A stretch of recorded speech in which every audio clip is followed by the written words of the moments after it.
అందరికీ నమస్కారం. నేను మీ గోపాల్ అయ్యంగార్. శ్రీమతే రామానుజాయ నమః. ఈ వారం అంటే 11వ తారీఖు ఆగస్టు నుంచి 17వ తారీఖు ఆగస్టు వరకు 12 రాసులకి అంటే మేషం నుంచి మీనం వరకు వార ఫలాలు ఎలా ఉందో తెలుసుకుంటూ ఈసారి అనేక కొత్త విషయాలు మీకు నేను తెలియజేస్తాను. అంటే మీ రాశి ఏంటి, మీ రాశి యొక్క లక్షణాలు ఏమిటి, ఈ రాశి వాళ్ళు ఏం చేస్తే బాగుంటుంది అనేటువంటి విషయాలని కూడా మనం చాలా చక్కగా మాట్లాడుకుందాం. ముఖ్యంగా ఈ వారం కానీ గమనిస్తే గ్రహాల స్థితులు ఎట్లా ఉన్నాయంటే, కుజుడు గురువు వృషభ రాశిలో సంచరిస్తూ, సూర్యుడు కర్కాటక రాశిలో, బుధుడు శుక్రుడు వచ్చేసి సింహ రాశిలో, కేతువు కన్యా రాశిలో, చంద్రుడు తులా వృశ్చికం ధనుసు రాశిలో 3 రాశుల్లో ప్రయాణం చేస్తున్నాడు ఈ వారమంతా. శని కుంభరాశిలో, రాహు వచ్చేసి మీనరాశిలో సంచరిస్తున్నారు. దీన్ని బట్టి 12 రాశులకు ఎలా ఉందనేది మనం ఈ వారం వరకు తెలుసుకుందాం. కానీ ఒక మాట చెప్తున్నాను, కంగారేం లేదు. మీకు మాస ఫలాలు ఉంటాయి, వార ఫలాలు ఉంటాయి, పక్ష ఫలాలు కూడా ఉంటాయి, సంవత్సర ఫలాలు ఉంటాయి. ఇదంతా కూడా ఆయా సంవత్సరంలో ఉన్న గ్రహాలని బట్టి చెప్పడం.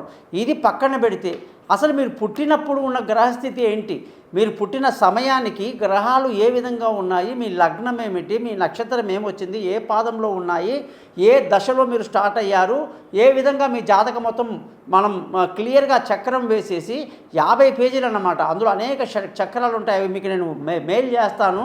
అలాగే జాతకం మీకు అది అర్థం కాదు కదా, చదివితే అంత సాంస్క్రిట్లో ఉంటుంది. కాబట్టి 20 నిమిషాలు మీతో నేను చక్కగా ఫోన్లో రికార్డ్ చేయిస్తా. ఆ విధంగా రికార్డు కూడా మీరు భద్రపరచుకోవచ్చు అనమాట. దీనికి ప్రత్యేకంగా జాతకం చెప్పడానికి గురుదక్షిణ ఉంటుందండి. ఎందుకంటే చాలా వర్క్ చేయాలి, అందులో నాకు 2 అసిస్టెంట్లు ఉంటారు. మరి వాళ్ళ శాలరీస్, ఆఫీసు మెయింటెనెన్స్ ఉంటాయి. కాబట్టి ధర్మంగానే మేము తీసుకుంటామండి. చాలామంది మీరు నమ్ముతారో లేదో, ఒక మహారాష్ట్రలో ఒక అతను అన్నాడండి, ముంబైలో అన్నాడు, ఏమండి మీరు చెప్పిన దానికి 5,000 ఇవ్వచ్చు, అంత అద్భుతంగా చెప్పారు, మీరు అసలు అడగకుండానే ఎన్నో విషయాలు చెప్పారండి. మా సమస్య ఏదో ఉద్యోగమో పెళ్ళో పిల్లలో ఏదో ఉంటుంది, కానీ మీరు మొత్తం కవరేజ్ చేసిన విధానం చాలా బాగుందని చెప్పడం. ఇలాగే ఈ మధ్య మా అమ్మాయి శ్రావణి ఏదో ఒక పెద్ద వెబ్సైట్లో ఒక పెద్ద మనిషిని పట్టుకుని, లారెన్స్ అనుకుంటా పేరు, లారెన్స్, మీరు గమనించండి ఆయన పేరు. ఆయన అపాయింట్మెంట్ తీసుకుని రాత్రి 10ంటికి మాట్లాడిన తర్వాత నాతో అంది, ఆ నాన్న పరమ వేస్ట్ నాన్న, ఊరికే వీళ్ళు వెబ్సైట్లో వాటిలో కనిపిస్తున్నారు యూట్యూబ్లో, అంతేగాని వాళ్ళకి చెప్పడమే రాదు, మీరు చెప్పే విధానం స్టార్టింగ్ నుంచి ఎండింగ్ దాకా క్లియర్గా ఉంటుందని. ఇలాగా మీ జాతకం నేను పక్కా చెప్తాను, మీరు నన్ను కాంటాక్ట్ చేయండి. ఒకవేళ డేట్ ఆఫ్ బర్త్ లేని వాళ్ళు, అంటే మీ డేటు టైము ప్లేస్ ఉంటే బాగుంటుంది, అది మేము జాతకం చేస్తాం. లేనప్పుడు మీ ముఖం కనిపించే ఒక ఫోటో, మీ చేతి రేఖలు ఒక ఫోటో, ఆడవాళ్ళు ఎడమ చేయి, మగవాళ్ళు కుడి చేయి పంపించండి, మీ జాతకం రెడీ చేస్తా. ఇదంతా ఒకసారి అయితే సమస్యలు అనేది ఉంటాయండి. ఇది క్లోజింగ్ అంటారు దీన్ని. ఈ సమస్యని ఎలా సాల్వ్ చేయాలి అది తెలియక చాలామంది నీకు ఇదవుతుంది అదవుతుంది అనడం కాదు. అది అవ్వకుండా ఉండాలి, ఏది అనుకుంటే అది జరగాలి అంటే ఒక క్లోజింగ్ ఉంటుంది.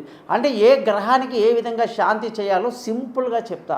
అందుకే నా ఛానల్ పేరే thesimple.astrologer.com. దయచేసి మీరందరూ కూడా నా ఛానల్ని సబ్స్క్రైబ్ చేస్తారు, మీ ఫ్రెండ్స్కి, నా బంధువులకి తెలియజేస్తారని చెప్పి ఆశిస్తూ మీ నుంచి సెలవు తీసుకుంటున్నాను. ఇప్పుడు మేషరాశి.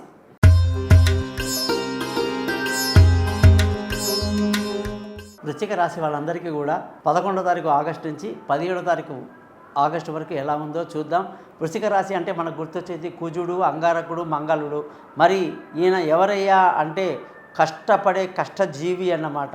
ఎంతటి శ్రమకైనా సరే ఆయన ఎదురెడ్డి నిలబడతాడు. ఈయన దగ్గర ఉన్న గొప్పతనం ఏంటంటే, ఎవ్వరు ఏ ప్రమాదం జరిగినా, ఇప్పుడు కేరళలో పెద్ద వరద వచ్చి అంతమంది పోతే మొత్తం మిలిటరీ అక్కడే ఉంటుంది. సహాయ చర్యలు వీళ్ళకి నెంబర్ 1 అన్నమాట. వీళ్ళు మిలిటరీ అన్నమాట. వీళ్ళు రక్షణ సంబంధించినటువంటి శాఖలో ఉంటారు.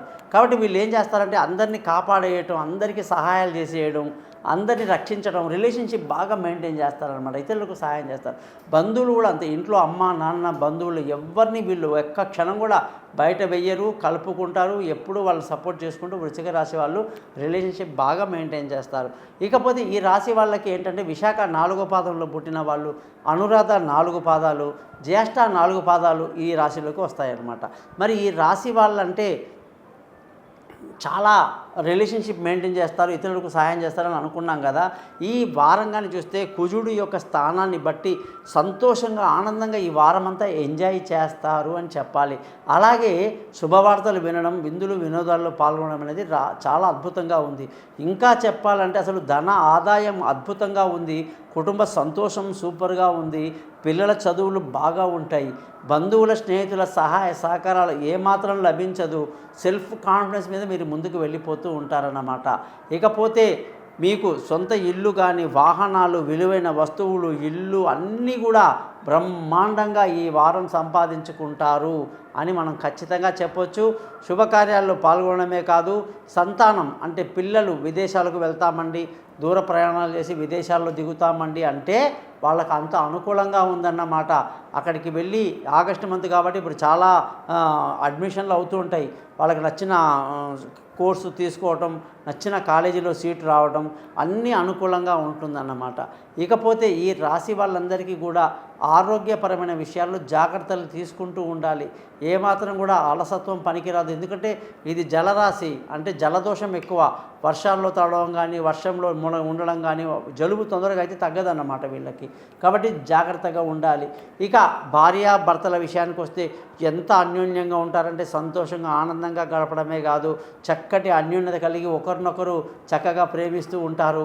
పెళ్ళి కాని వాళ్ళకి చక్కగా పెళ్ళి కుదురుతుంది. దూరంగా ఉన్నవాళ్ళు కలుసుకోవటం, ప్రేమికులకైతే ఈ వారం అద్భుతంగా ఉంది. ఒకరినొకరు తమ యొక్క ఫీలింగ్ని చెప్పుకోవటం, వాళ్ళిద్దరిది యాక్సెప్ట్ అవ్వడం కూడా ఈ వారం మనకి బాగా కనిపిస్తూ ఉందన్నమాట.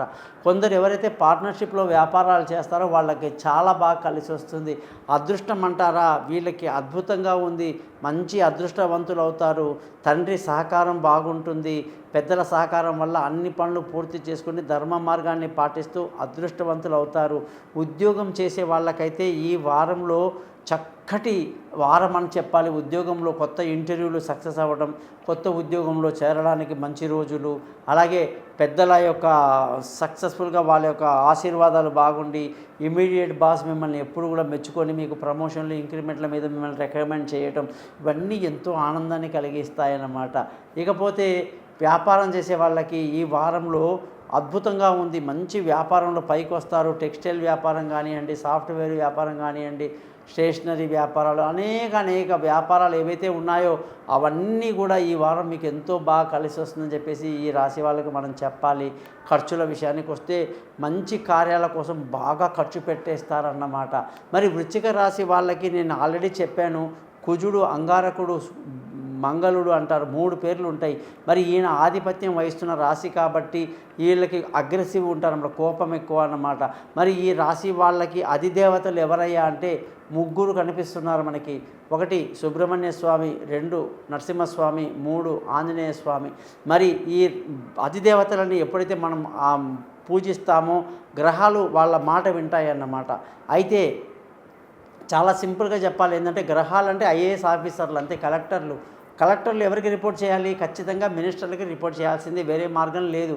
కాబట్టి మినిస్టర్లు వస్తుంటారు పోతుంటారు కానీ కలెక్టర్లు ఎప్పుడు మారరు. అయితే ఇక్కడ అధిదేవత సుబ్రహ్మణ్య స్వామి, నరసింహస్వామి, ఆంజనేయ స్వామి చెప్పాను కదా, వీళ్ళకి కందషష్ఠి కవచం అనేది అద్భుతమైన మంత్రం అన్నమాట సుబ్రహ్మణ్య స్వామికి. నరసింహస్వామికి అయితే చెప్పాల్సిన అవసరం లేదు. ఆయన అష్టోత్తరాలు కావచ్చు, కరావలంబన నరసింహస్వామి స్తోత్రం కావచ్చు, అద్భుతంగా ఉంటుంది. ఇక ఆంజనేయ స్వామికి అయితే అసలు దండకం ఏమిటి, ఆంజనేయ స్వామి యొక్క ఇది హనుమాన్ చాలీసా ఏమిటి, ఇవన్నీ కూడా మీరు చదవండి. ధరణి గర్భ సంభూతం విద్యుత్ కాంతి సమప్రభం కుమారం శక్తిమంతం తం మంగళం ప్రణమం అనే మంత్రాన్ని రోజు 7 సార్లు చదవండి. సక్సెస్ మీకు కాకపోతే ఇంకెవరికి వస్తుందండి? చూశారు కదా, 12 రాశులకు ఎలా ఉందో తెలుసుకున్నాం. మరి మీ జాతకాలు తెలుసుకోవడానికి కోసం పైన ఇచ్చిన 3 నెంబర్లలో మీరు నన్ను కాంటాక్ట్ చేయండి, మీ డీటెయిల్స్ పంపించండి. మీతో నేను వెంటనే ఫోన్లో మాట్లాడి పరిహారాలు చెప్పి జాతకాన్ని మీకు మెయిల్ చేస్తాను. సింపుల్గా మీకు పరిహారాలు చెప్తాను. కాబట్టి నన్ను కాంటాక్ట్ చేయండి. నా ఛానల్ని మాత్రం సబ్స్క్రైబ్ చేయడం మర్చిపోవద్దు. అదే మీరు నాకు ఇచ్చే గురుదక్షిణ. నమస్కారం.